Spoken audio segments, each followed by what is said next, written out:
Hello, hello, hello, fellow Meninaks. Great to be back with you again on another Monday for Meninak here. Cannot wait to have Dr. Diana Greene speak to all of us today.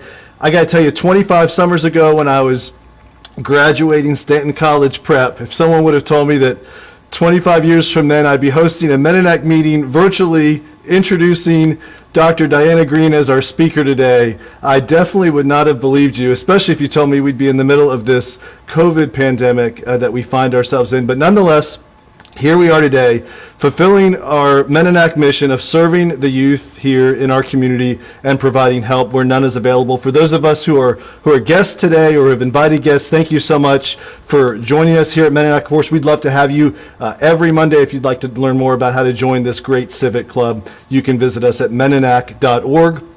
Couple housekeeping notes. If you have any questions today, I'm sure you will, for Dr. Greene, please send those to questions@meninak.org.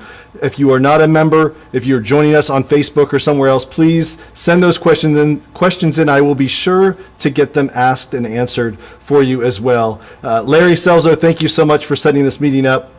And Dr. Greene, when we get to you, I can't thank you enough for taking time out of your day to be with us here at Meninak as well. A couple real important notes before we get this meeting underway.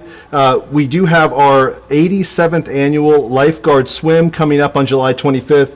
Special thank you to the following members and their businesses who have sponsored this year: Andy Aid, myself, Bob Yoon, Jeff Hoffman, Lewis Hunter, Bill McCamey. Don Motes is apparently also signed up. Thank you so much. Great seeing your name there, Don. There is still time to sign up. The deadline is today. We've got to get shirts ordered and everything else underway. We will be live streaming for the first time ever from the beach that event as well. So for those of you that don't want to wake up early, you can join from Facebook or maybe even Zoom as well, and be a part of that event. And that tradition, 87 years strong. Of course, just a month or two ago, we had our scholarship leadership grants that were given out, another $25,000 presented to area high school students. So we are continuing on, and we are in the middle right now of accepting applications for our annual charity grant. So lots happening here at Meninak, but of course, we can't start our meeting until we have our Meninak song, best performed by the Jacksonville Children's Chorus. Here they are. Tramp, tramp, tramp, go the marching feet as they tramp, tramp, tramp up and down the street. Is it the army? Is it the navy? It's the people who care, who belong to Meninak. So here's to the best in Meninak, shoulder to shoulder, marching along together. Cheers for the goals of Meninak. We're ready to fight with all our might for everything that's right, bringing help when none is available, never retreating from any attack. So use your head and your heart and start to be a part of the number one, the best is Meninak. Many, many thanks to the Jacksonville Children's Chorus and our very own Darren Daly for putting that together just at the onset of these virtual meetings. We've been using it ever since. Love hearing those voices every Monday. At this time, if I could please ask our very own Bob Yoon to give our invocation. Certainly, Wes. Good afternoon, everyone.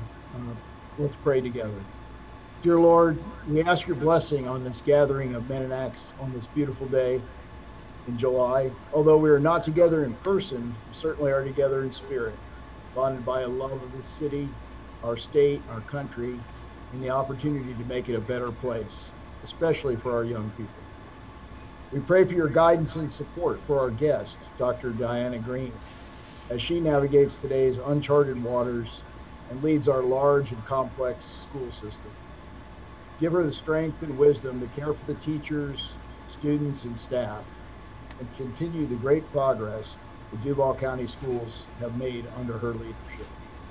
All this we pray in your name. Amen. Thank you so much, Bob. Appreciate your invocation. At this time, we have a tradition of introducing our introducer, and today's introducer probably needs no introduction. He's been a great member of Meninak, but I'm going to give him the introduction that he deserves. Here is Chris Noel, everyone. In case you haven't seen him before, if you Google Chris Noel, you're going to find an actress who was born in the 40s. You won't see his picture, but let me tell you all about Chris so you don't have to Google him yourself. He was born in Burlington, Vermont, where he resided until 2000, when he and his wife Rachel moved south, seeking the warmth and sunshine of our lovely city, Jacksonville. Prior to relocating, Chris completed his associate's degree in architectural engineering from Vermont Technical College in 1991, followed by his Bachelor of Architecture degree from Norwich University in 1998. Chris worked for both small and large architecture firms while in Vermont, with all of those experiences reinforcing his passion for architecture. In 2000, Chris joined TTV Architects here, and a full-service architectural firm providing services for various types and sizes of projects throughout the Southeast. Chris is currently TTV's Senior Vice President, where he manages the firm's daily operations and serves as its lead architect for clients such as U.S. General Services Administration, Mayo Clinic, CSX, UF, UNF, Community Hospice, and many others. Chris has served on various boards and committees, including our very own Scholarship Committee Chair, the American Institute of Architects, the Mellon C. Greeley AIA Foundation, past Board of Director, and Jack's Pride, past Board of Director. Chris is married to his wife of 21 years, Rachel, and has 3 children, Jillian, Griffin, and Elijah. I know at least one of them has gone to Stanton College Preparatory School as well. He and his family currently live in San Marco as an architect practicing in the city of Jacksonville for 20 years. He has come to love its sense of community, its downtown fabric, and its rivers. Chris has found that Jacksonville is an amazing city with the potential to be even greater. Chris, at this time, if you could please introduce Dr. Diana Greene. Appreciate it. Thanks a lot, Wes. And it is definitely a privilege to introduce Dr. Diana Greene this afternoon.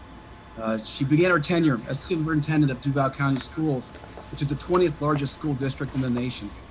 On July 1st, 2018, she arrived to this role with extensive classroom and leadership experience, beginning with her first elementary teaching position at Mamie Agnes Jones in Baldwin, Florida. Prior to becoming a superintendent in Duval County, Dr. Greene served as superintendent and deputy superintendent of instructional services in Manatee County.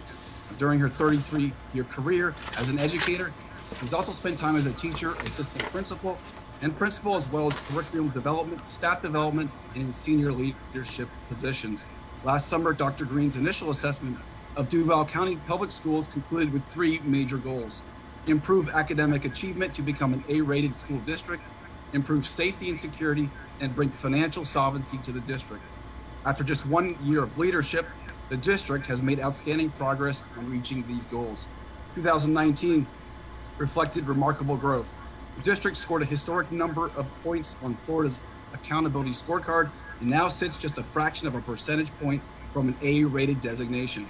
On safety, Dr. Greene conducted a personal review of every high school, which led to initiatives such as the installation of high-definition security cameras throughout each facility and improved perimeter fencing at many schools. Surveillance is being improved at elementary and middle schools as well, and the district will be implementing a walk-through metal detector initiative on an as-needed basis to manage school operations and ensure student safety whenever there is an alleged threat to a school. Financially, Dr. Greene has taken several steps to improve stability and improve public perception of the district's finances. Even during a year when state per student operational funding increased just 47 cents per student, Dr. Greene has made improvements to budget forecasting and budget monitoring toward reducing or eliminating the amount of reserves needed to balance the budget. On a personal note, Dr. Greene is the daughter of a father who served in the U.S. Air Force, and she grew up living in locations all over the United States and abroad. She is married to James Greene, an independent financial advisor and also retired Navy. They have 2 sons, Alden and Joshua. And it is definitely an honor and a privilege, Doctor, to have you here this afternoon. So let's give a Meninak welcome to Dr. Greene. I'm not sure how that happens, Dr. Greene, but we're giving you a welcome. Well, thank you very much. Good afternoon, everyone. It's indeed an honor and pleasure. This is actually my second time speaking to the group.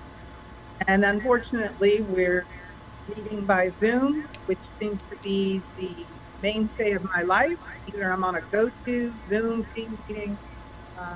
It definitely has been very interesting. But today you want to hear about our school, kind of what we're going through at this time. In case you didn't know, the last time students were actually in brick and mortar was March the 7th. On March 9th, we began spring break, and spring break was extended for another week. And starting on March 23rd, we entered into distance learning, our home learning. We created a program called Duval Homeroom, whereby all of our students could receive their instruction online. And they've been doing so up until today. We are actually running summer school virtually. Students send all of their materials, their textbooks, their resources to their homes, and the teachers work with them virtually, like what we're doing here. The teacher can see the students and the students can see their teacher, and they are providing summer school instruction, as well as we have a number of summer school camps that are being done virtually. So today what I'd like to share with you is all that has gone into planning for the upcoming school year. Tomorrow we have a school board workshop where we will be presenting what I think will be our final plan unless something changes. And so far, at least every week, there's been a major change and our plans had to adapt. And so we've been using this word pivot quite a bit. And each time there's a change, we have to be flexible enough to. So I do have a short PowerPoint that I'd like to go through. And I think it's very important for everyone to know that our school still remains the same. Educating students is our primary mission as an organization. And when we open up this fall, our intention is to still focus on student learning and student well-being. We have to find out what learning loss occurred since our students haven't been in brick and mortar since spring break of last year. We want to figure out what are the areas of weakness and how do we close those. More importantly, we need to attend to students' social and emotional needs. And not just our students, but our teachers, our paraprofessionals, our support staff. They will also need that social emotional support. And so we have created a 3-tiered model that will support teachers, employees, and students. The first tier being dealing with our students as a whole, providing curriculum lessons for the first couple of weeks to support our students and their families. Step 2 is for those students who need more support or employees who need more support, that we will be offering mentoring or group counseling for small groups of students. And then tier 3, the one-on-one, our mental health therapists, by our support with United Way and Kids Hope Alliance, we have ensured that our schools have mental health therapists that can provide that support, not only for our students, but for our employees as well.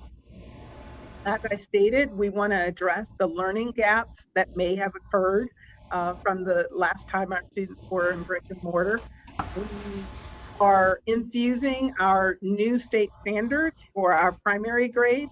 The new standards will go into effect this upcoming school year for grades K1 and 2. And then accelerate learning. So once we find out what students are missing, we're going to close that gap, but we also have to accelerate learning for our students to be prepared for our Florida assessment, which will be, nothing changes, will happen at the end of the school year. So if we could turn to the next slide, when we think about what does it take to open our schools, we have been following the CDC guidelines very closely. And for every step that there is a question, if we can't answer yes, we have to find a way to mitigate. And one of the big questions is transportation. That is probably our well, amongst some others, but number one issue because we already know we cannot social distance on a school bus. Under the CDC guidelines, it was recommended only one student for every other seat. On a 77 passenger bus, that's somewhere between 9 to 11 students. It would take us almost 10 hours to deliver our students if we were to simply only put one student per seat every other seat. So for transportation, we already know we cannot meet that social distancing. So there will be a requirement that when students enter the bus, they must have a facial covering. They have to hit the hand sanitizer. When they depart from the bus, they have to hit the hand sanitizer again.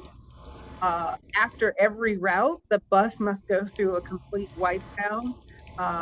So once high school students are delivered, every bus must be wiped down again.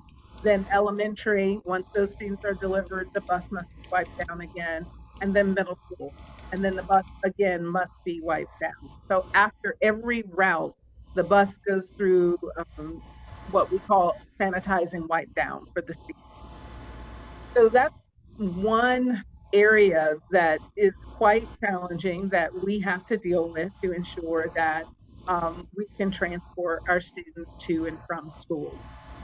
But to date, many of the guidelines we have been able to meet, and those that we've not, we've developed solutions to help us move forward. Next slide. Before our subcommittees came about and developed the action plan for us to move forward, we had subcommittees, and those subcommittees needed sort of what we call planning principles. They needed to know what were the things that we said can't deter from this. Either there's a state law requiring it or there's a school board policy requiring it, so that they knew these were the beginning blocks we needed to start planning. So for example, there's a state law on class size. Class size on grades pre-K to 3 should be 1 to 18, 4 through 8, 1 to 22, 9 through 12, 1 to 25. So we had to ensure that we weren't going to violate class. Everything that we provided for our school needed to be in place by August 10th, because that was the date on the calendar that school would begin, regardless of whether that would be a distant learning option, a hybrid option, or face-to-face option. Some of the protective equipment, the personal protective equipment, we needed to make sure, one, all of our desks and tables needed to be spaced apart whenever possible. For our primary students, because they need to be more mobile, especially our kindergartners. Many times they do full time, they're on the floor, they're outside. So for their protection, we ensured that we ordered enough face shields for all pre-K to second graders. So they will have a face shield. The district will also have a facial covering for them, or they may wear their own. But we wanted to make sure that our primary teachers and students had their personal protective equipment.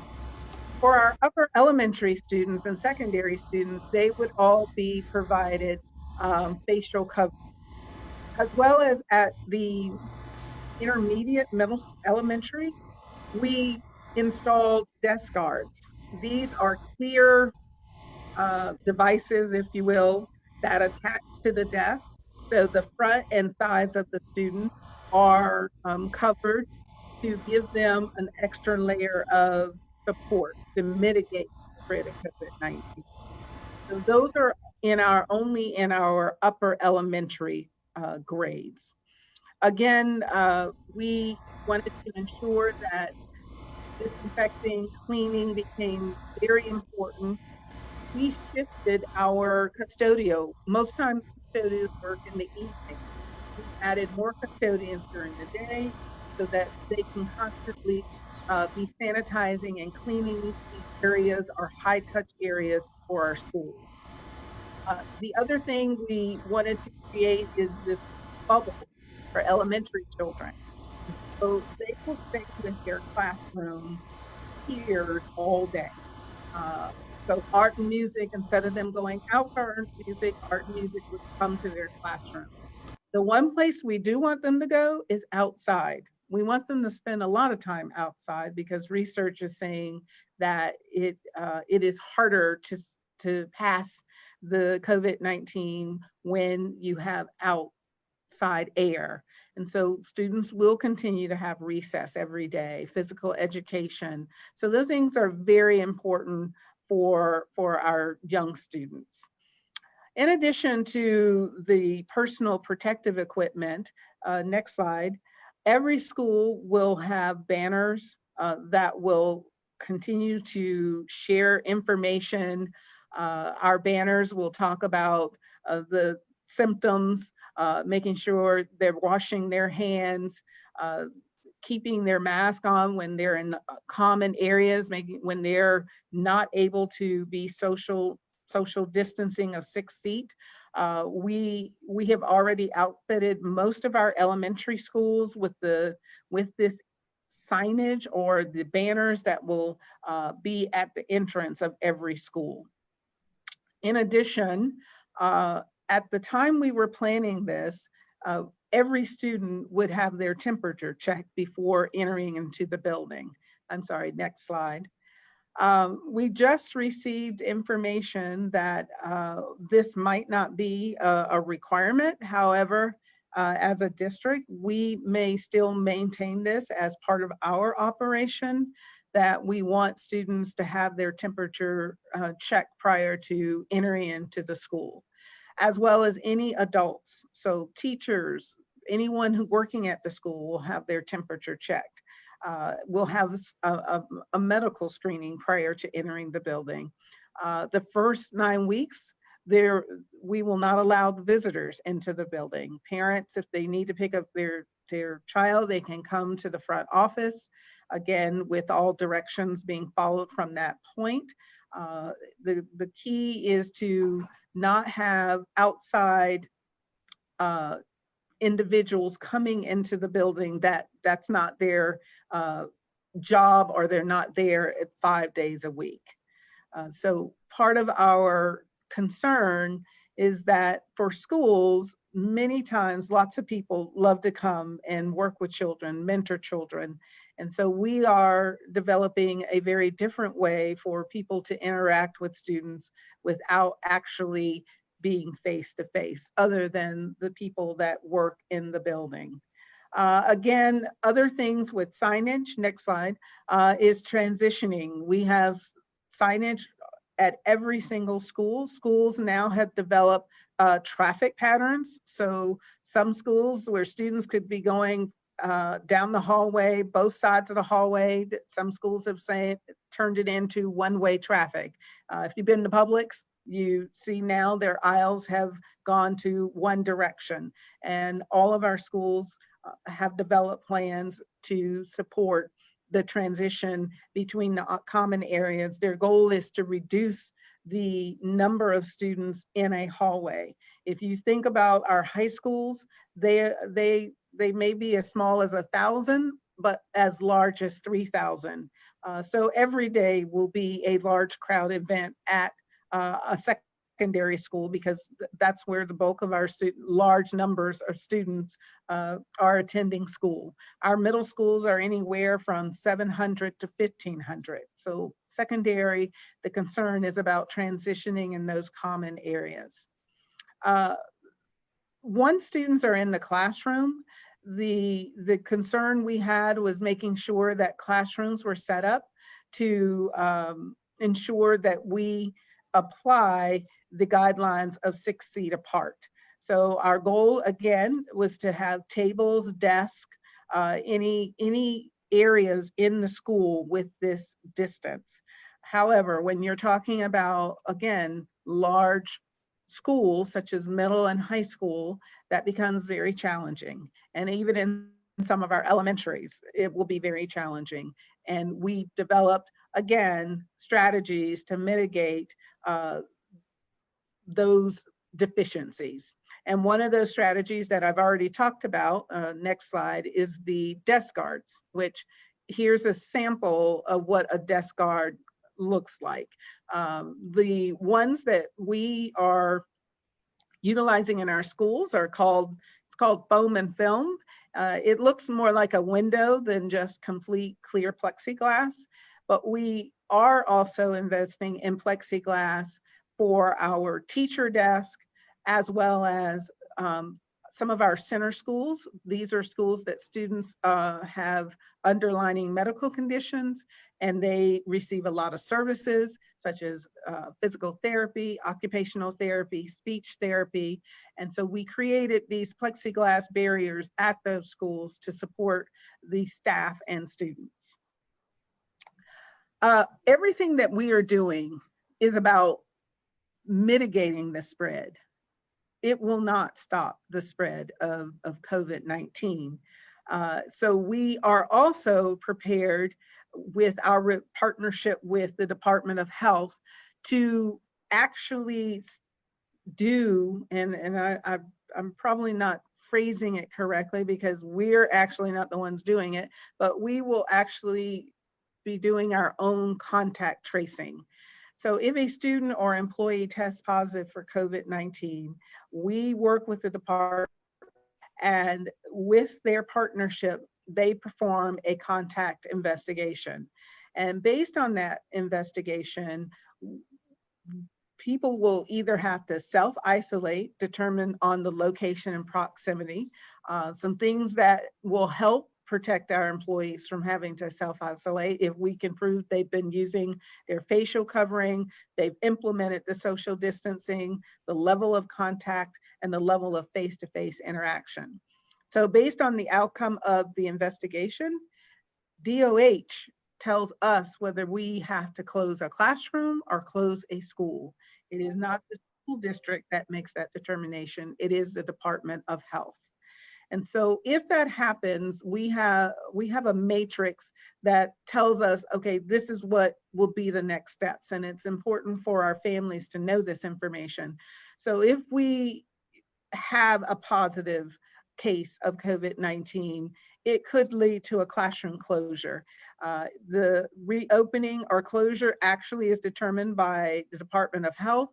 The time frame is approximately 14 days. It can be less or it could be more. We have disinfecting procedures that we immediately implement based on that classroom. And so you might ask, well, what happens with the students and the teachers? Well, they go to immediately Duval homeroom. So that is our home or distant learning platform, so that if we have to close a classroom, that classroom can continue with instruction. The same thing is the same for school closure. If we have a school-wide outbreak, that school will be closed based on the Surgeon General, based on the Department of Health. They give us the time frame. We send our custodial staff in to do all the things required to disinfect the school, and then the entire school would go to Duval homeroom. And the same as what we did this end of last year with the district-wide closures. That could be a stay-at-home order. That would be indicated by city or government officials that would say we're at a stay-at-home order. And again, we would do all the things we did this past school year. We went and sanitized all of our schools. We went to Duval homeroom as our instructional platform. So everything that I've shared with you is sort of our standard measures that we've done for all schools. But all schools are not created equal. All schools are not built the same. All schools have a different layout. So there are some things that have to happen at the school level for each school-based administration to implement. If we go to the next slide. For example, develop and submit a cafeteria plan. Our students, normally, our cafeterias would serve anywhere from 500 to 700 students at one time. Well, when you implement social distancing of 6 feet or more, those cafeterias that once could hold up to 500 now can only hold up to about 100 to 115 students at a time. So every school has to develop, what's your cafeteria plan? How will you organize cafeteria? Will students eat in the classroom? And if they are not eating in the classroom, how will you ensure that they're 6 feet apart? They have to establish their student intake and daily student temperature checks. Every school, again, is different. Some schools have a large walker population. So how will you address that with your walkers versus some schools have large car ridership? How will you address that? So every school has a number of procedures they have to develop. They have to develop what's your before school activities, after school activities. How will you isolate students that are exhibiting symptoms? This isn't any different than any school year with the flu or the common cold. They already have isolation rooms for students that are exhibiting symptoms that may mean that they're sick. They just need to be more vigilant this upcoming year to ensure that one, normally parents probably could go to those isolation rooms. Well, now parents will not. They will have to stay in the front and someone will have to deliver the child to their parent, or we will have to have certain locations where parents can meet their child if their child is exhibiting symptoms that indicate that they might be sick. Again, every school has to develop their own plan. One of the things that for elementary, every elementary has to have a scheduled frequent hand washing throughout the day. So most schools have developed every hour. At the elementary level, there will be a hand washing activity. We've actually developed a curriculum on how to wash your hands and the appropriate way to wash your hands. And so all of that will be done at the school level. And so when we open up in the fall, it won't be that we have not seen students at all. Even though we're doing a lot virtually, we have started this month in July doing some in-person activities with students. If we go to the next slide. Those in-school activities have been summer camps. We have one class of summer school, voluntary pre-K. We have a couple classes of voluntary pre-K. Our kindergarten transition, that starts the week of July the 27th. Currently, our football players, student athletes who are participating in football, have been participating in conditioning since June 15th. They are currently about to begin phase 3, which is today. And that means they can actually touch a football. During the first 2 phases, they could not be indoors. They had to be outside. They had to implement social distancing. Whenever they weren't running, they had to have a facial covering. The same for our cheerleader camp, band camp, all of those activities. We are doing this soft opening in July, trying to implement many of the strategies that we will implement in August and see where areas that maybe we need to improve upon, or is there anything that we feel like we need to reconsider. I talked a little bit earlier about the mental and emotional well-being considerations as we move into the beginning of the fall. If we turn to the next slide, we really want to start our education process really trying to find out where are our students, where are they mentally, where are they emotionally, and when we find out where they are, we can then provide the support for them so that they can get back to teaching and learning, that they can be focused on their education. And as I stated, this is not just for students, this is also for our faculty and staff. Next slide. This presentation was actually created for a school board workshop in the month of June. This data was from June 22nd, 2020. As you can see, Duval County then was much larger than the other counties at 2,902 positive cases.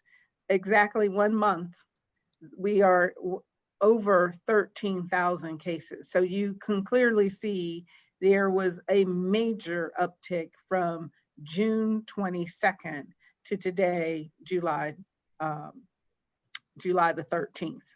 That this definitely has increased our awareness, our concern about reopening and how we reopen. And even with Duval at 13, the other districts have dramatically increased, but if you put all three of those districts together, they still would not be a third of the cases in Duval County. So where are we? We are at a point where we still have some reopening assumptions that we have to deal with. Currently, the plan is still fluid. You may or may not have heard the Governor, Commissioner of Education put out an emergency order that all schools were to open as scheduled August 10th, and that we should offer 5-day-a-week instruction. Duval will be submitting a plan, and I believe we will be requesting a waiver from a portion of that based on the number of cases we are dealing with in Duval, as well as a major event happening in the month of August in Duval that will bring thousands, tens of thousands of people to our city, and we have no idea what impact it will have on our schools. Again, we have developed this plan in a way that we can pivot very quickly. We can make changes. We developed a plan that requires a review at the end of each quarter, and that we can ensure that families can make timely decisions regarding the options for this upcoming year. So by the end of this week, families will be able to pick their option that they desire, and we can start the process of how we will open up for the 2021 school year. I think I went a little bit over my time. I'm sorry. But if it's still open for questions, I'd be more than happy to answer any questions. Dr. Greene, you did a great job staying on time. You left plenty of time for Q&A today. So thank you so much for your leadership. I don't envy your position. I can only sympathize with what you're going through. And I've got several questions that have already been sent to me that I'll go ahead and ask. And the first is from Karen. And I've heard this from a lot of friends of mine as well, who are teachers in both Duval County and of course outside. What happens right now, or what will happen for teachers who might be exposed, in the classroom? Are they getting paid time off for the 14 days if they're exposed? Is it going to eat into their current vacation or sick leave? What's going to happen there from an HR perspective? We actually will be presenting a number of options to the school board tomorrow of different types of leave that teachers will be able to take advantage of if, unfortunately, that they are a positive for COVID-19. It really depends on what is the situation, which type of leave would be most appropriate for any employee. And as a follow-up to that, some of the other questions and comments that I've received, I'll try to shorten this to save time, but has been the concern for the teachers, right? There's all of these protections being put in place for students at their desks and what have you. Some teachers being older, not as young. And there's different, views on the seriousness of this virus, depending on your age. Are any additional precautions being made for teachers, older teachers, et cetera? Anything that you would say to teachers who might be watching today about that? Well, we're putting all the precautions that are available to us for all of our teachers, regardless of age or underlying medical condition. Our families will have the opportunity for full-time Duval homeroom. At this time, we don't know the total number of students participating, so teachers will be able to apply to teach on, I shouldn't say online, distance learning. And so that will be in place, as well as ensuring, again, that all employees have the same PPE needed. So the face shields, the facial coverings, gloves, we are making sure all of that will be available, that hand sanitizer is in every single classroom. We're now looking at using a spray that will kill bacteria for up to 90 days. So it's not something teachers won't need to bring hand wipes. We'll ensure that and I wish I knew the name of the spray, but it has a lot of numbers and some letters to it. But it kills bacteria up to 90 days, so that we're able to keep ahead of this. Bill had a question about a survey that was recently put out to parents about their interest in distance learning versus attending online. I think the deadline for that he mentioned or asked was tomorrow. How has the response been? Any early indications on the results of that survey? That was actually a pilot survey with our 2 largest elementary schools. And so far, the interest has been mixed. We have a large number that want to be there 5 days a week, and we have a number that says, I want to participate in Duval homeroom. And since the deadline is not until tomorrow, that information actually hasn't made it downtown to disaggregate to say, I could say for 100% certainty how many students want online versus how many want to come back to school. Thank you.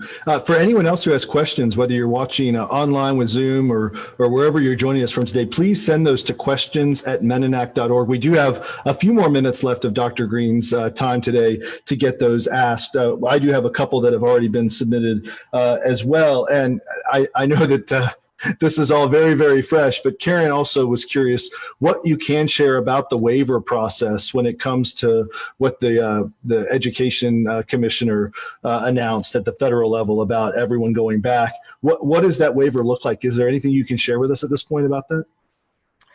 Well, I would share that we have a school board workshop tomorrow, and I really work very hard to make sure my board is the first entity to be informed about anything. And so that's why I kind of kept it vague, is that we're submitting a waiver. And after tomorrow, if they watch the school board workshop, they'll see exactly what our plan is. They will find out indeed. Yeah, you touched on sports. I know that a lot of that is somewhat out of your hands, with the FHSAA and so on and so forth. But what do you see happening yourself, or what would be your preference when it comes to sports with schools right now, with everything going on? Well, I know for our high school students, sports and clubs and band, all these things are very important to them. For their social interaction with one another. So right now, I would not want to have to cancel those type activities. However, the protocols are very rigid and very strict. We're trying to ensure that, again, that we're going to stem the spread of COVID-19. But the concern I have is that for at least Duval, the average age is getting younger and younger for contracting. When that data that I put out there for June 22nd, the average age was about 49. That has now dropped into the low 30s.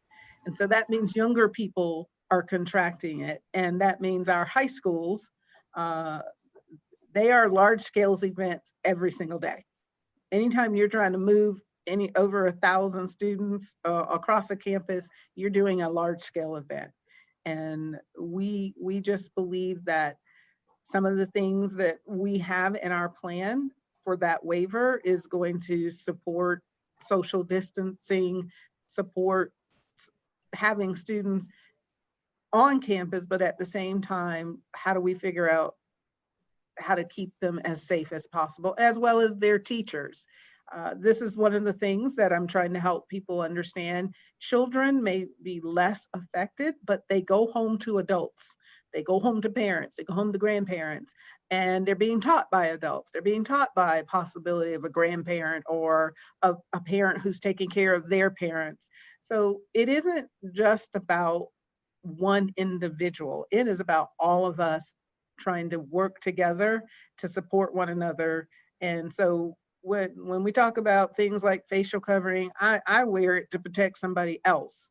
And I'm hoping somebody else wears it to protect me.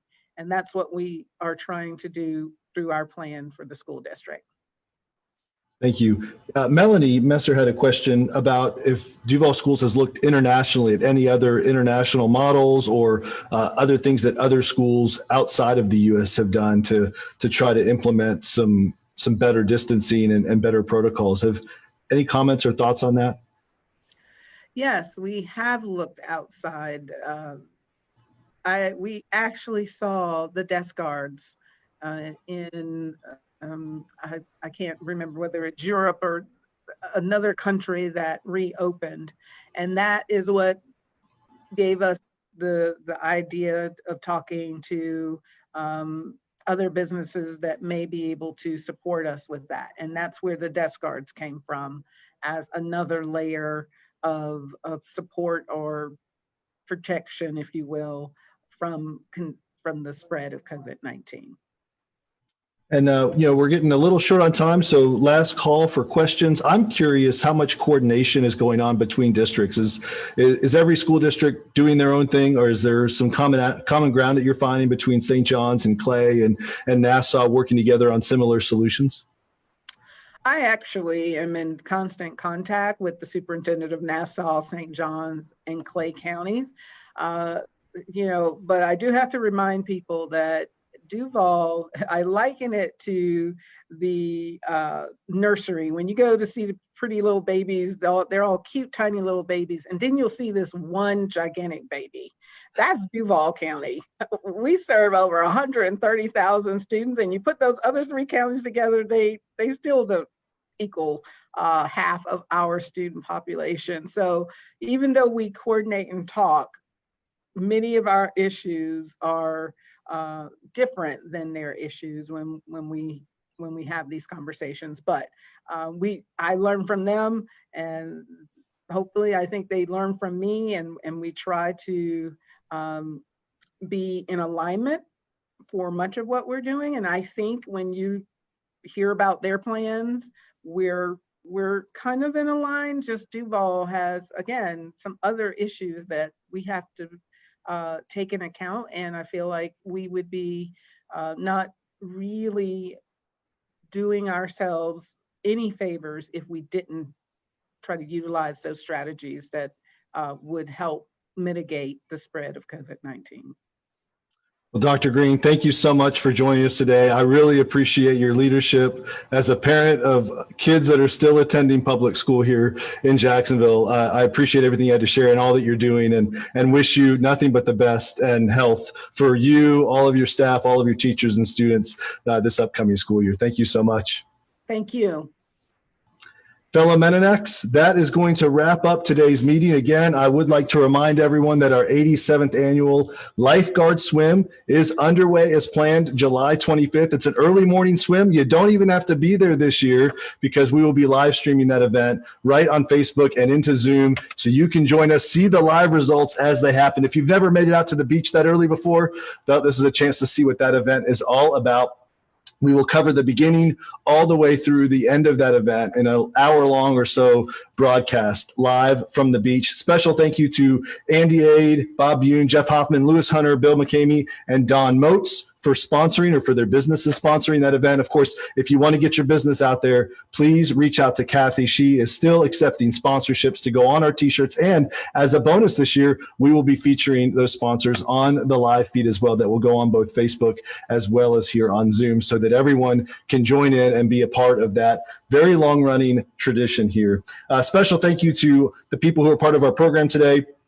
Bob Bune, thank you for your invocation. Chris, thank you for being our introducer today. Many thanks, of course, to the Jacksonville Children's Chorus for all that they have done to not only bring song and dance to Jacksonville, but also to bring our Meninak song to life here during these very challenging virtual meetings. But I'm thrilled that these are continuing to go on. And Larry Selzo, if you're still out there, thank you so much for being such a great program chair. And Melanie, thank you for helping him out as well. That is going to wrap up the meeting today. Please take a moment for a silent prayer for peace, followed by the playing of our national anthem. We will see all of you next Monday.